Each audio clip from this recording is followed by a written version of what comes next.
animation.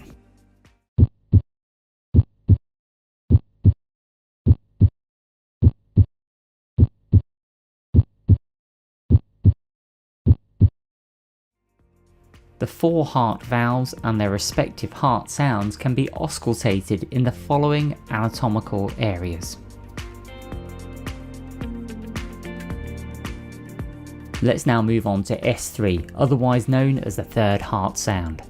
This heart sound occurs during early diastole, just after S2.